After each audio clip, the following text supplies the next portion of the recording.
এদিকে আজকের সবচেয়ে বড় খবর, শত শত মার্কিন মিসাইল এখন ইরানের হাতে। অবিস্ফোরিত মার্কিন মিসাইল সংগ্রহ করে অস্ত্রভাণ্ডার শক্তিশালী করল ইরান। এ নিয়ে থাকবে আজকের একটি গুরুত্বপূর্ণ প্রতিবেদন। যুক্তরাষ্ট্রের অত্যাধুনিক টমাহক মিসাইলের প্রযুক্তি এখন ইরানের হাতে। চলমান যুদ্ধে ইরানকে লক্ষ্য করে বিপুল সংখ্যক টমাহক ছুড়েছে মার্কিন বাহিনী। এগুলোর মধ্যে যেসব মিসাইল বিস্ফোরিত হয়নি অথবা আংশিক ক্ষতিগ্রস্ত হয়েছে সেগুলো সংগ্রহ করেছে তেহরান। রিভার্স ইঞ্জিনিয়ারিং এর মাধ্যমে এসব ক্ষেপণাস্ত্রের প্রযুক্তি ব্যবহার করে উন্নত অস্ত্র করছে তাদের। এদিকে মার্কিন গোয়েন্দা তথ্য মতে এরই মধ্যে যুদ্ধে ক্ষতিগ্রস্ত বেশিরভাগ মিসাইল সাইট পুনরায় ব্যবহার উপযোগী করে ফেলেছে আইআরজিসি। এদিকে ডোনাল্ড ট্রাম্পকে আরও একটি ভয়ঙ্কর দুঃসংবাদ দিল তারই পোষা গোয়েন্দারা। ইরান চমক নিয়ে অপেক্ষা করছে। এ নিয়ে থাকবে আজকের একটি গুরুত্বপূর্ণ প্রতিবেদন। মার্কিন প্রেসিডেন্ট ডোনাল্ড ট্রাম্পের আস্ফালন কি তবে কেবলই ফাঁকা আওয়াজ ছিল? যে ইরানকে গুড়িয়ে দেওয়ার দাবি করেছিল হোয়াইট হাউস, সেই ইরানই এখন মার্কিন গোয়েন্দাদের রাতের ঘুম কেড়ে নিয়েছে। সাম্প্রতিক এক গোয়েন্দা রিপোর্টে প্রকাশ পেয়েছে চাঞ্চল্যকর তথ্য। মার্কিন ও ইসরায়েলি আগ্রাসনের ক্ষত মুছে ফেলে ইরান এখন আগের চেয়েও শক্তিশালী রূপে রণক্ষেত্রে ফেরার অপেক্ষায়। এদিকে পারমাণবিক অস্ত্র তৈরিতে কেউ থামাতে পারবে না ইরানকে। খুব শীঘ্রই পারমাণবিক অস্ত্র সামনে আনার ঘোষণা। ট্রাম্পের কপালে চিন্তার ভাঁজ। এ নিয়ে থাকবে আজকের একটি গুরুত্বপূর্ণ প্রতিবেদন। পাকিস্তানের হাতে পায়ে ধরতে পারে ট্রাম্প, এবং পাকিস্তানকে তো এই মধ্যস্থতাকারী হিসেবে সামনে নিয়ে আসা, এটা তো পাকিস্তানেরই কারসাজি। কারণ জানে যে ইরানের সাথে কোন কোন দেশের সম্পর্ক ভালো। চিন্তা করতে পারেন, ডোনাল্ড ট্রাম্প যাচ্ছেন চীনে। যেই চীন ইরান যুদ্ধের ব্যাপারে পরিষ্কারভাবে বলেছে যে এই যুদ্ধটা অবৈধ, সেই ট্রাম্প বলতেছে যে ইরান যুদ্ধ শেষ করতে চীনের কোনো সাহায্যের প্রয়োজন নেই। হয় আলোচনা করে, না হয় অন্যভাবে মানে যুদ্ধ করে আমেরিকা জয়ী হবে। এদিকে ডোনাল্ড ট্রাম্পকে চীনের কড়া বার্তা। 4টি বিষয়ে কথা বলাই নিষেধ। কি সেই 4টি বিষয়? এ নিয়ে থাকবে আজকের একটি গুরুত্বপূর্ণ প্রতিবেদন। আমেরিকার তৈরি করা বিশ্ব ব্যবস্থার কফিনে কি তবে শেষ পেরেকটি ঠুকে দিল চীন? যখন বিশ্বের ভাগা ভাগা দেশগুলো ওয়াশিংটনের এক ইশারাতেই কাঁপতে থাকে, যখন খোদ রাশিয়ার মতো পরাশক্তিও মার্কিন নিষেধাজ্ঞার জালে হাঁসফাঁস করে, ঠিক তখনই বেইজিং এর দাপটে হুঙ্কার কাঁপিয়ে দিচ্ছে হোয়াইট হাউসকে। ভারত পিছু হটলো, ইউরোপ হাত গুটিয়ে নিল, কিন্তু চীন তারা শুধু নিষেধাজ্ঞাকে পুরো আঙুল দেখালো না, বরং এদিকে পিছু হটার সুযোগ নেই। যুক্তরাষ্ট্র ও ইসরায়েলের বিরুদ্ধে কড়া হুঁশিয়ারি ইরানের। এ নিয়ে থাকবে আজকের একটি গুরুত্বপূর্ণ প্রতিবেদন। মধ্যপ্রাচ্যের ভূ রাজনীতিতে এখন রং পরিবর্তনের হাওয়া। ইরানের বিরুদ্ধে মাঠে নামছে একের পর এক নতুন খেলোয়াড়। কেন বলছি? সাম্প্রতিক একাধিক প্রতিবেদনে এই অঞ্চলের নতুন এক বাস্তবতার ইঙ্গিত দিচ্ছে। দর্শক, কি সেই ইঙ্গিত? চলুন একটু নজর দেওয়া যাক। ইরান যুদ্ধে শত শত টমাহক মিসাইল ব্যবহার করেছে যুক্তরাষ্ট্র, যার মধ্যে সবগুলো বিস্ফোরিত হয়নি। কিছু কিছু ভূপাতিত করেছে তেহরান, যেগুলো আংশিক ক্ষতিগ্রস্ত হলেও পুরোপুরি ধ্বংস হয়নি। অস্থায়ী চুক্তিতে এখন সাময়িকভাবে যুদ্ধ থেমেছে। এই সুযোগে রণক্ষেত্র থেকে শত্রুদের ছোড়া অবিস্ফোরিত সমরাস্ত্র সংগ্রহ করছে ইরান। সেগুলি রিভার্স ইঞ্জিনিয়ারিং এর মাধ্যমে নিজেদের অস্ত্রভাণ্ডার সমৃদ্ধে ব্যবহার করছে দেশটি। ইরানের আধা সামরিক সংবাদ সংস্থা মেহের নিউজের প্রতিবেদনে দাবি করা হয়েছে, এরই মধ্যে মার্কিন টমাহক মিসাইল থেকে নতুন প্রযুক্তি তৈরি করে ফেলেছে আইআরজিসি। আন্তর্জাতিক অস্ত্র নিষেধাজ্ঞার কারণে দশকের পর দশক ধরেই শত্রুপক্ষের অস্ত্র রিভার্স ইঞ্জিনিয়ারিং এর মাধ্যমে ব্যবহার করে আসছে তেহরান। এর আগেও মার্কিন যুদ্ধবিমানের যন্ত্রাংশ, ড্রোন প্রযুক্তি নকল করে নিজেদের অস্ত্র তৈরি করেছে তারা। যুদ্ধ থামার সুযোগকে কাজে লাগিয়ে নিজেদের অস্ত্র সক্ষমতাও পুনরুদ্ধার করেছে ইরান। সংবাদ মাধ্যম নিউ ইয়র্ক টাইমস বলছে, মার্কিন নীতি নির্ধারকদের কাছে তুলে ধরা গোয়েন্দা বাহিনীর প্রতিবেদনেই উঠে এসেছে এই তথ্য। এখনও দেশ জুড়ে ভান্ডারে 70% ভ্রাম্যমাণ মিসাইল লঞ্চার মোতায়েন রেখেছে দেশটি। অক্ষত আছে যুদ্ধ পূর্ববর্তী ক্ষেপণাস্ত্র মজুদের 70%। এছাড়া 90% ভূগর্ভস্থ অস্ত্র ভান্ডার ও উৎক্ষেপণ কেন্দ্র পুনরায় ব্যবহার উপযোগী করে তুলেছে আইআরজিসি। হরমুজ প্রণালীর আশপাশে 33টি মিসাইল সাইটের মধ্যে 30টি সংস্কার করে ফেলেছে ইরান। ফলে হরমুজ প্রণালীর আশপাশে মার্কিন যুদ্ধ জাহাজ ও তেলবাহী ট্যাঙ্কারের জন্য হুমকি হতে পারে আইআরজিসি। মার্কিন প্রেসিডেন্ট ডোনাল্ড ট্রাম্পের আস্ফালন কি তবে কেবলই ফাঁকা আওয়াজ ছিল? যে ইরানকে গুড়িয়ে দেওয়ার দাবি করেছিল হোয়াইট হাউস, সেই ইরানই এখন মার্কিন গোয়েন্দাদের রাতের ঘুম কেড়ে নিয়েছে। সাম্প্রতিক এক গোয়েন্দা রিপোর্টে প্রকাশ পেয়েছে চাঞ্চল্যকর তথ্য। মার্কিন ও ইসরায়েলি আগ্রাসনের ক্ষত মুছে ফেলে ইরান এখন আগের চেয়েও শক্তিশালী রূপে রণক্ষেত্রে ফেরার অপেক্ষায়। মার্কিন প্রভাবশালী সংবাদ মাধ্যম দ্য নিউ ইয়র্ক টাইমসের বিস্ফোরক প্রতিবেদনে জানানো হয়েছে, মে মাসের শুরুতে করা গোপন মূল্যায়নে দেখা গেছে ইরানের ক্ষেপণাস্ত্র ঘাঁটিগুলো এখন পুরোপুরি সচল। ট্রাম্প প্রশাসন দাবি করেছিল ইরানের সামরিক মেরুদণ্ড ভেঙে দেওয়া হয়েছে, কিন্তু বাস্তবতা বলছে ভিন্ন কথা। হরমুজ প্রণালীর মতো কৌশলগত গুরুত্বপূর্ণ এলাকায় 33টি ক্ষেপণাস্ত্র ঘাঁটির মধ্যে 30টিই এখন হামলার জন্য প্রস্তুত। রিপোর্টে বলা হয়েছে, গত ফেব্রুয়ারি থেকে এপ্রিল পর্যন্ত চলা তথাকথিত অপ্ররোচিত মার্কিন ইসরায়েলি হামলার পরও ইরানের প্রায় 70% ক্ষেপণাস্ত্র এবং মোবাইল লঞ্চার অক্ষত রয়েছে। অর্থাৎ শত চেষ্টার পরও তেহরানের মূল অস্ত্র ভাণ্ডারে বড় কোনো চির ধরাতে পারেনি পেন্টাগন। বরং ভূগর্ভস্থ ক্ষেপণাস্ত্র গুদামগুলোর 90% এখন আংশিক বা পূর্ণাঙ্গ কার্যক্ষম। এদিকে এই গোয়েন্দা রিপোর্ট সামনে আসার পর রীতিমতো রক্ষণাত্মক অবস্থানে চলে গেছে ওয়াশিংটন। হোয়াইট হাউসের মুখপাত্র অলিভিয়া ওয়েলস ক্ষোভ ঝেড়ে বলেছেন, যারা মনে করছে ইরান তার সামরিক সক্ষমতা ফিরে পেয়েছে তারা হয় বিভ্রান্ত নয়তো আইআরজিসির মুখপাত্র হিসেবে কাজ করছে। তবে তার এই আক্রমণাত্মক মন্তব্যে গোয়েন্দা তথ্যের সত্যতা ঢাকা পড়ছে না বলে মনে করছেন বিশ্লেষকেরা। ফেব্রুয়ারি 28 থেকে 7 এপ্রিল পর্যন্ত চলা অপারেশন ট্রু প্রমিস 4 এর স্মৃতি এখনও ভোলেনি মার্কিন ও ইসরায়েলি সেনারা। অন্তত 100টি ঢেউয়ে তেহরান যেভাবে একের পর এক নির্ভুল নিশানায় হামলা চালিয়েছিল তা আধুনিক যুদ্ধবিদ্যার ইতিহাসে বিরল। ট্রাম্প তখন বিজয়ের হাসি হাসলেও মাঠের চিত্র ছিল ভয়াবহ। ইরানের aerospace forces commander brigadier general Majid Musavi হুঙ্কার দিয়ে জানিয়েছেন, যুদ্ধবিরতির এই সময় তাদের ক্ষেপণাস্ত্র ও ড্রোন তৈরির গতি আগের চেয়ে বহুগুণ বেড়েছে, অর্থাৎ ধ্বংস করার বদলে ইরান যেন নতুন করে অস্ত্রসজ্জার সুযোগ করে দেওয়া হয়েছে। তার দাবি অনুযায়ী মার্কিন যুদ্ধ জাহাজগুলো এখন ইরানি ক্ষেপণাস্ত্রের লক অন রেঞ্জের ভেতরেই রয়েছে। মুসাভি আরও স্পষ্ট করে দিয়েছেন, পারস্য উপসাগরে থাকা শত্রু জাহাজ এবং মার্কিন ঘাঁটিগুলোর ওপর ইরানের অত্যাধুনিক ড্রোন ও মিসাইলগুলো তাক করা আছে। এখন কেবল সর্বোচ্চ নেতার নির্দেশের অপেক্ষা। যে কোনো মুহূর্তে চূড়ান্ত আঘাত হানতে ইরান যে মানসিকভাবে এবং সামরিকভাবে প্রস্তুত তা এখন পেন্টাগনের নিজের নথিতেই স্বীকৃত। পুরনো ঘটনা প্রবাহ বিশ্লেষণ করলে দেখা যায়, ডোনাল্ড ট্রাম্প যখন বিজয়ের উৎসবে মত্ত তখন তেহরান নীরবে তাদের ক্ষত সারিয়ে নিয়েছে। মার্কিন গোয়েন্দাদের এই রিপোর্ট কেবল ইরানের সক্ষমতা নয়, বরং মধ্যপ্রাচ্যে মার্কিন গোয়েন্দা ও সামরিক কৌশলের ব্যর্থতাকেও আঙুল দিয়ে দেখিয়ে দিচ্ছে। অস্ত্র তৈরিতে ইরানকে কি আর কেউ থামাতে পারবে না? দেশটি কি এবার ইউরেনিয়ামের সমৃদ্ধকরণের মাত্রা 90% উন্নীত করতে চলেছে? ক্ষেপণাস্ত্র ও পারমাণবিক ইস্যুতে যুক্তরাষ্ট্রের সাথে কোনো ধরনের আলোচনায় বসতে অস্বীকৃতি জানিয়েছে ইরান। এমনকি পারমাণবিক ইস্যুতে বিভিন্ন ধরনের সফলতা পেতে মরিয়া তেহরান, এমনটি জানিয়েছেন ইরানের পরমাণু শক্তি সংস্থার প্রধান মোহাম্মদ এসলামি। কিন্তু পারমাণবিক অস্ত্র তৈরির দিকে হঠাৎ কেন ঝুঁকছে ইরান? প্রশ্ন হলো, কবে থেকে শুরু হতে যাচ্ছে ইরানের মারণঘাতী এই অস্ত্র তৈরির কার্যক্রম? ইসরায়েলের প্রধানমন্ত্রী বেনিয়ামিন নেতানিয়াহুর একটাই ভয়, পারমাণবিক অস্ত্র তৈরিতে ইরান সফল হলে মধ্যপ্রাচ্যে পুরোপুরি ভেঙে পড়বে ইহুদিবাদীদের আগ্রাসী বলয়। এমনকি সম্প্রতি নেতানিয়াহু নিজ মুখেই বলেছিলেন যে গত 15 মাসে ইরানের বিরুদ্ধে হামলা না চালালে পারমাণবিক অস্ত্র তৈরির পথে যেত দেশটি, যার মাধ্যমে ইহুদিবাদী জনগণের বিরুদ্ধে উত্তাপ ছড়াতো তেহরান। তাহলে কি ইসরায়েলের প্রধানমন্ত্রীর দুঃস্বপ্ন এবার বাস্তবে রূপ নিতে চলেছে? ইরানের কাছে আছে 60% মাত্রার সমৃদ্ধ ইউরেনিয়াম, যার পরিমাণ প্রায় 440 কেজি, এমন দাবি বহুবার করেছে জাতিসংঘের পরমাণু পর্যবেক্ষক সংস্থা IAEA। মূলত এসব ইউরেনিয়ামকে হাতিয়ে নেওয়ার ষড়যন্ত্র বহুদিন ধরেই করে আসছেন নেতানিয়াহু ও মার্কিন প্রেসিডেন্ট ডোনাল্ড ট্রাম্প। এমনকি সাম্প্রতিক যুদ্ধে ইরানের পারমাণবিক কার্যক্রম নির্মূল করার লক্ষ্যমাত্রাও ঠিক করেছিল ইহুদিবাদীরা, কিন্তু তাতে ব্যর্থ হওয়ায় ইসরায়েলের প্রধানমন্ত্রী এখন কিছুটা হতাশ। তবে থেমে নেই তাদের ষড়যন্ত্রের ছক তৈরির যাত্রা। ইরানের বিরুদ্ধে যুদ্ধ এখনো শেষ হয়নি, এমন আগ্রাসী মন্তব্য করে ইসরায়েলের প্রধানমন্ত্রী নেতানিয়াহু সম্প্রতি বলেছেন, ইরানের কাছে এখনো সমৃদ্ধ ইউরেনিয়াম রয়েছে যা দিয়ে পারমাণবিক অস্ত্র তৈরি করা সম্ভব, সেগুলো আমাদেরকেই বের করে আনতে হবে। এছাড়াও মধ্যপ্রাচ্যে ইরানের অসংখ্য প্রক্সি গোষ্ঠী রয়েছে যাদের নির্মূল করা আমাদের দায়িত্ব। তাহলে কি অচিরেই আবারও শুরু হচ্ছে ইরান বনাম ইহুদিবাদীদের তুমুল যুদ্ধ? ইরানের বিরুদ্ধে পুনরায় যুদ্ধে জড়ানোর নীল নকশা প্রস্তুত করে ফেলেছে যুক্তরাষ্ট্র ও ইসরায়েল। তবে সে সম্পর্কে হয়তো আগেই গোয়েন্দা তথ্য পেয়েছে তেহরান। তাই তো ইরানের পার্লামেন্টের জাতীয় নিরাপত্তা ও পররাষ্ট্র নীতি কমিশনের মুখপাত্র ইব্রাহিম রেজাই বলেছেন, আমাদের দেশের বিরুদ্ধে ইহুদিবাদীরা পুনরায় হামলা চালালে আমরাও বিকল্প ব্যবস্থা হিসেবে ইউরেনিয়ামগুলোকে 90% উন্নীত করব। বিষয়টি পার্লামেন্টেও খতিয়ে দেখা হবে। 12 মে এক প্রতিবেদনে বিষয়টি নিশ্চিত করেছে ইরান ভিত্তিক সংবাদ মাধ্যম মেহের নিউজ এজেন্সি। বিশ্লেষকরা বলছেন, ইরানের সরকারের সর্বোচ্চ মহলের পক্ষ থেকে স্মরণকালে প্রথমবারের মতো পারমাণবিক অস্ত্র তৈরির ইঙ্গিত দেওয়া হলো। এদিকে নেতানিয়াহু ও ট্রাম্পের মনে ভয়ের মাত্রা বাড়িয়ে তুলতে আরেক চাঞ্চল্যকর তথ্য দিয়েছেন ইরানের পরমাণু শক্তি সংস্থার প্রধান মোহাম্মদ এসলামি। মার্কিনীদের সাথে কূটনৈতিক আলোচনায় পারমাণবিক এবং ইউরেনিয়াম সমৃদ্ধকরণের বিষয়গুলো নেই, এমনটি জানিয়ে ইসলামি বলেছেন, পারমাণবিক স্থাপনা ও ইউরেনিয়াম রক্ষার জন্য প্রয়োজনীয় ব্যবস্থা গ্রহণ করা হয়েছে। এ খাত শক্তিশালী করার কাজ চালিয়ে যাবে ইরান।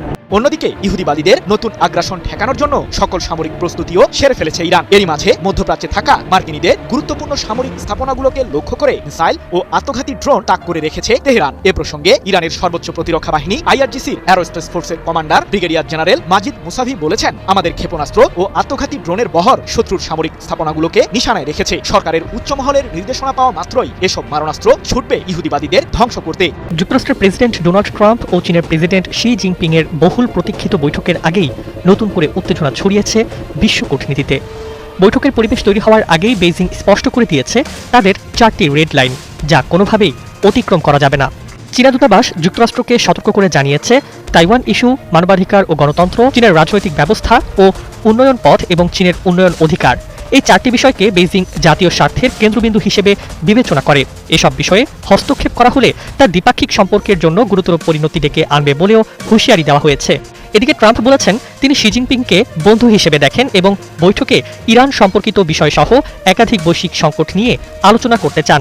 বিশেষ করে ইরানকে ঘিরে যুক্তরাষ্ট্র ও ইসরায়েলের সামরিক অবস্থান এবং চীনের সঙ্গে তেহরানের সম্পর্ক এই আলোচনায় বড় জায়গা দখল করবে বলে ধারণা করা হচ্ছে। সম্প্রতি ইরানি তেল কেনার অভিযোগে একটি চীনা রিফাইনারির ওপর মার্কিন নিষেধাজ্ঞা আরোপ করে ওয়াশিংটন। এর পাল্টা প্রতিক্রিয়ায় বেইজিং জানিয়েছে যুক্তরাষ্ট্রের একতরফা নিষেধাজ্ঞা তারা স্বীকার করে না এবং নিজেদের শিল্প প্রতিষ্ঠানগুলোকে সুরক্ষা দেবে। চীনের পররাষ্ট্র মন্ত্রণালয়ের মুখপাত্র গু জিয়াকুন বলেন, চীন সবসময় আইন ও নিয়মের মধ্যে থেকে কোম্পানিগুলোকে পরিচালনা করতে বলে এবং জাতীয় স্বার্থ রক্ষায় তারা দৃঢ় অবস্থানে থাকবে। একই সঙ্গে তিনি যুক্তরাষ্ট্রকে আহ্বান জানান সমতা, সম্মান ও পারস্পরিক লাভের ভিত্তিতে মতপার্থক্য ব্যবস্থাপনা করতে। বিশ্লেষকদের মতে এই 4টি রেড লাইনের প্রকাশ আসলে ওয়াশিংটনের জন্য একটি কূটনৈতিক বার্তা, যেখানে স্পষ্ট করে দেওয়া হয়েছে কোনো সীমা অতিক্রম করলে সম্পর্ক আরও সংঘাতমুখী হতে পারে। এরই মধ্যে ইরান ইস্যু, নিষেধাজ্ঞা, যুদ্ধ এবং প্রযুক্তি নিয়ন্ত্রণ নিয়ে দুই দেশের মধ্যে উত্তেজনা বাড়ছে। এমন পরিস্থিতিতে ট্রাম্প শি বৈঠককে শুধু একটি কূটনৈতিক সাক্ষাৎ নয়, বরং ভবিষ্যৎ বৈশ্বিক শক্তি ভারসাম্যের একটি গুরুত্বপূর্ণ পরীক্ষা হিসেবে দেখা হচ্ছে। সব মিলিয়ে ট্রাম্পের সফরের আগে চীনের এই কড়া অবস্থান আন্তর্জাতিক অঙ্গনে নতুন করে প্রশ্ন তুলেছে, এই বৈঠক কি সম্পর্কের বরফ গলাবে নাকি নতুন উত্তেজনার সূচনা করবে? এদিকে পিছু হটার সুযোগ নেই। যুক্তরাষ্ট্র ও ইসরায়েলের বিরুদ্ধে কড়া হুঁশিয়ারি উচ্চারণ করেছে ইরান। মধ্যপ্রাচ্যে চলমান উত্তেজনার মধ্যেই যুক্তরাষ্ট্র ও ইসরায়েলের বিরুদ্ধে কঠোর হুঁশিয়ারি উচ্চারণ করেছে ইরান। দেশটির সেনাবাহিনীর মুখপাত্র ব্রিগেডিয়ার জেনারেল মোহাম্মদ আকরামিনিয়া জানিয়েছেন, সশস্ত্র বাহিনী বর্তমানে সর্বোচ্চ সতর্ক অবস্থানে রয়েছে এবং ওয়াশিংটনের সাথে যুদ্ধবিরতির বিষয়টি এখন অনিশ্চয়তার মুখে। মাশহাদ থেকে দেওয়া এক বক্তব্যে জেনারেল আকরামিনিয়া বলেন, হরমুজ প্রণালীর পশ্চিমাঞ্চল ইসলামী বিপ্লবী গার্ড কর্পস IRGC এবং পূর্বাঞ্চল নিয়মিত নৌবাহিনীর পূর্ণ নিয়ন্ত্রণে রয়েছে। তিনি দাবি করেন, ইরানের সামরিক শক্তি শত্রুপক্ষকে তাদের কোনো লক্ষ্য অর্জন করতে দেয়নি। এই যুদ্ধের পর তেহরানের জন্য পিছু হটার আর কোনো পথ খোলা নেই বলে তিনি সাফ জানিয়ে দেন। সুনির্দিষ্ট তথ্য না দিলেও ইরানি এই জেনারেল দাবি করেছেন, যুদ্ধ চলাকালীন মধ্যপ্রাচ্যের বিভিন্ন ঘাঁটিতে মার্কিন সামরিক সরঞ্জাম ধ্বংস করা হয়েছে। তিনি হুঁশিয়ারি দিয়ে বলেন, ধ্বংস হওয়া এসব সমরাস্ত্র প্রতিস্থাপনের জন্য কোনো নতুন অস্ত্রবাহী জাহাজকে হরমুজ প্রণালী দিয়ে পার হতে দেওয়া হবে না।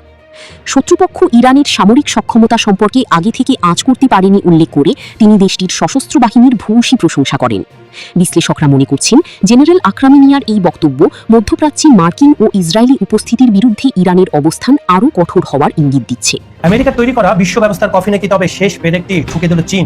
যখন বিশ্বের বাঘা বাঘা দেশগুলো ওয়াশিংটনের এক ইশারাতেই কাঁপতে থাকে, যখন খোদ রাশিয়ার মতো পরাশক্তিও মার্কিন নিষেধাজ্ঞার জালে হাঁসফাঁস করে, ঠিক তখনই বেইজিং এর দাপটে হুঙ্কার কাঁপিয়ে দিচ্ছে হোয়াইট হাউসকে। ভারত পিছু হটলো, ইউরোপ হাত গুটিয়ে নিল, কিন্তু চীন তারা শুধু নিষেধাজ্ঞাকে পুরো আঙুল দেখালো না, বরং খাদের কিনারায় থাকা ইরানকে টেনে তুলে $400 বিলিয়ন এক মহা চুক্তি দিয়ে বিশ্ব রাজনীতির সমীকরণই বদলে দিল। প্রশ্ন এখন আর এটা নয় যে চীন কি সুপার পাওয়ার হবে কিনা, প্রশ্ন হলো আমেরিকার একাধিপত্যের দিন কি তবে শেষ? আজ আমরা ব্যবচ্ছেদ করব চীনের সেই অদম্য সাহসের নেপথ্যের কাহিনী। আপনারা দেখছেন খবর সংযোগ, সাথে আছে আমি কাজল হায়দার। চলুন শুরু করা যাক আজকের এই ভূ রাজনৈতিক টান টান উত্তেজনার বিশ্লেষণ। চীনের বর্তমান বিশ্বশক্তি বা সুপার পাওয়ার হওয়ার বিষয়টি এখন আর কেবল তর্কের বিষয় নয়, বরং বাস্তবতার প্রতিফলন।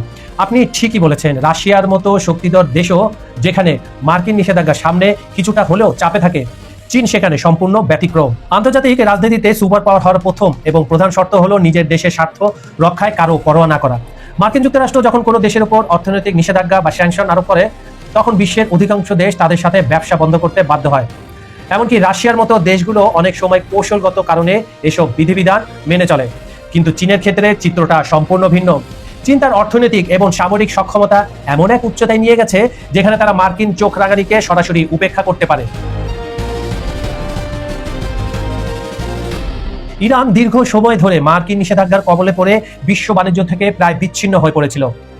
ভারত ও ইরানের মধ্যে তেলের বিনিময়ে চাল চুক্তি থাকলেও মার্কিন চাপের কারণে ভারতকে এক পর্যায়ে পিছিয়ে আসতে হয়, কিন্তু চীনের অবস্থান ছিল পুরো উল্টো।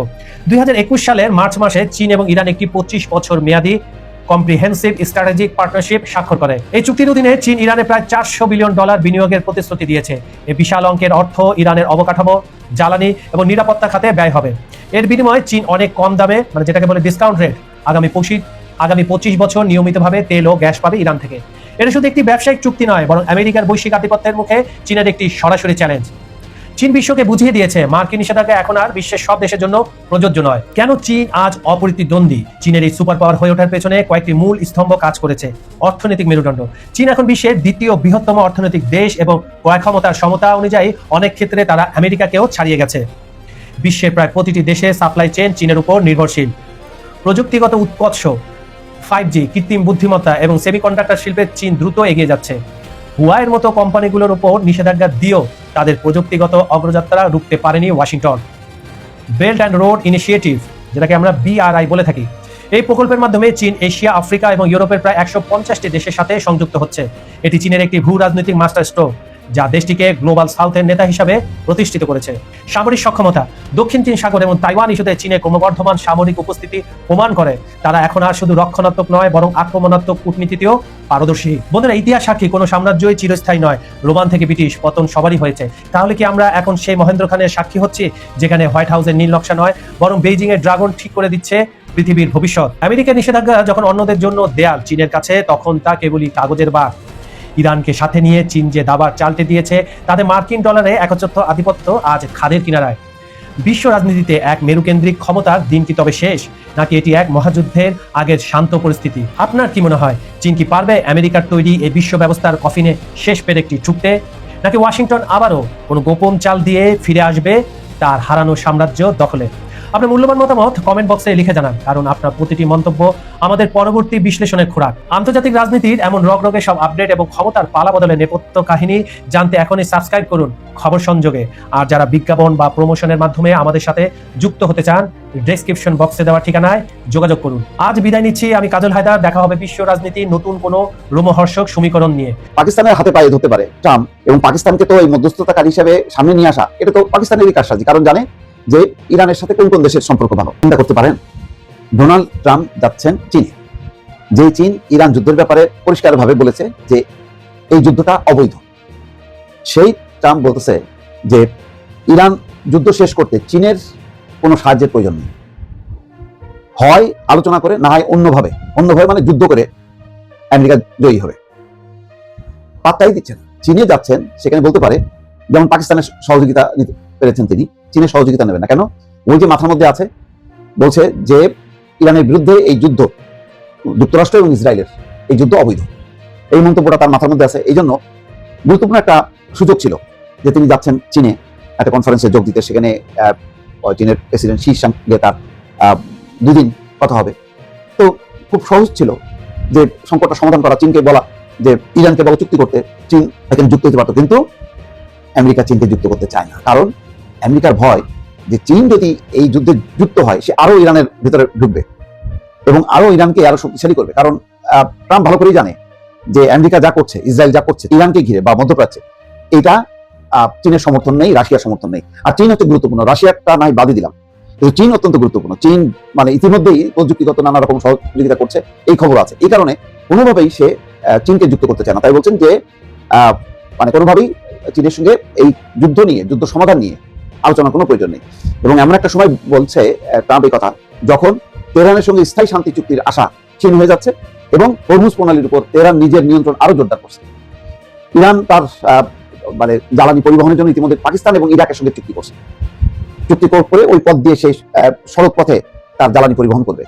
আর হরমুজের উপরে সেই নিয়ন্ত্রণটা আরো মানে কঠিন করে তুলছে, যেখানে বিশ্বের 1/5 জ্বালানি এই হরমুজ প্রণালী দিয়ে মানে পরিবহন হয়, চলাচল করে।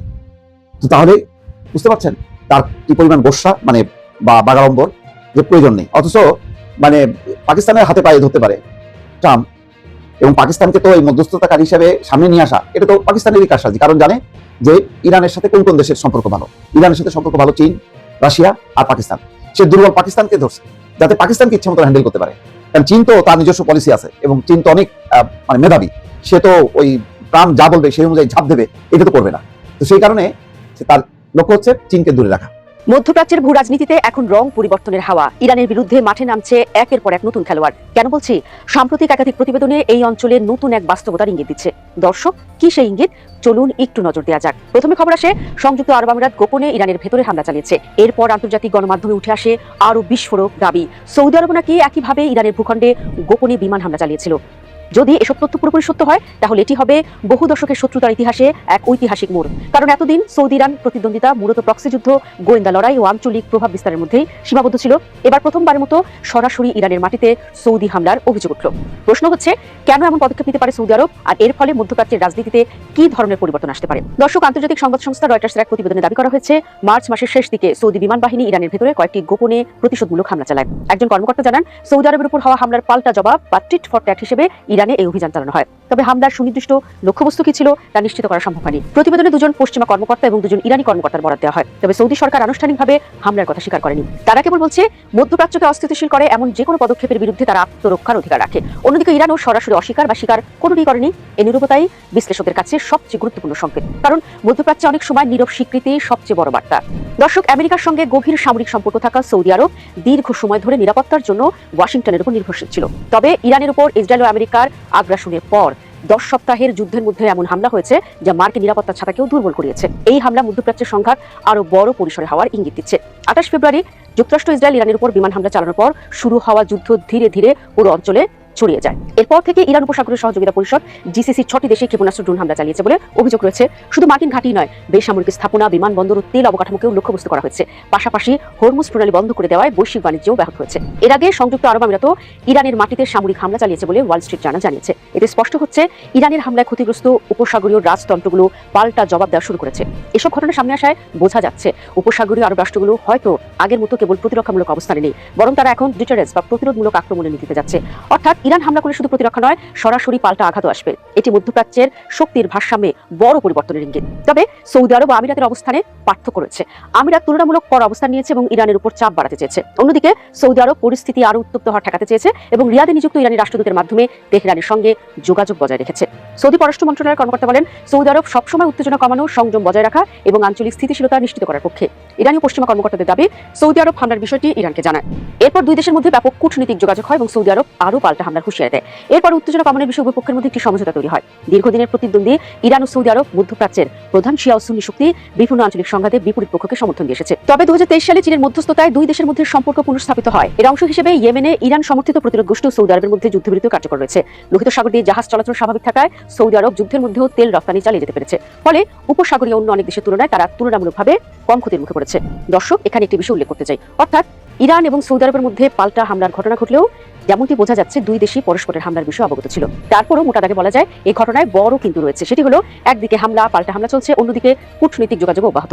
সৌদি আরব প্রকাশ্যে এখনো বলছে তারা যুদ্ধ চায় না, কারণ সৌদি আরব জানে পূর্ণাঙ্গ যুদ্ধ শুরু হলে সবচেয়ে বেশি ক্ষতিগ্রস্ত হবে উপসাগরীয় অর্থনীতি, তেলের বাজার, শিপিং রুট, বিনিয়োগ সবকিছু হুমকির মুখে পড়বে। তাই আপাতত মনে হচ্ছে সৌদি আরব ও আমিরাত সীমিত প্রতিশোধ কৌশল নিচ্ছে, যাতে ইরানকে বার্তা দেওয়া যায় কিন্তু পূর্ণাঙ্গ যুদ্ধ না বাধে। এই ঘটনাগুলো একটি বিষয় স্পষ্ট করছে, মধ্যপ্রাচ্যের রাজনীতি দ্রুত বদলে যাচ্ছে। একসময় সৌদি আরব ইরান কেবল প্রক্সি যুদ্ধ করত, এখন সেই সংঘাত সরাসরি সামরিক পর্যায়ে পৌঁছানোর ইঙ্গিত দেখা যাচ্ছে। একই সঙ্গে দেখা যাচ্ছে নতুন ধরনের জোট রাজনীতি। ইরান বিরোধী অবস্থানে সৌদি আরব, আমিরাত ও পশ্চিমা শক্তিগুলোর মধ্যে সমন্বয় বাড়ছে। অন্যদিকে ইরানও তার আঞ্চলিক মিত্রদের সক্রিয় করছে। ফলে মধ্যপ্রাচ্য এখন এমন এক পর্যায়ে দাঁড়িয়ে যেখানে ছোট একটি গোপন হামলাও বড় আঞ্চলিক যুদ্ধের রূপ নিতে পারে। আর তাই সৌদি আরবের কথিত এই গোপন হামলা কেবল একটি সামরিক ঘটনা নয়, এটি মধ্যপ্রাচ্যের ভবিষ্যৎ ক্ষমতার লড়াইয়েরও বড় ইঙ্গিত।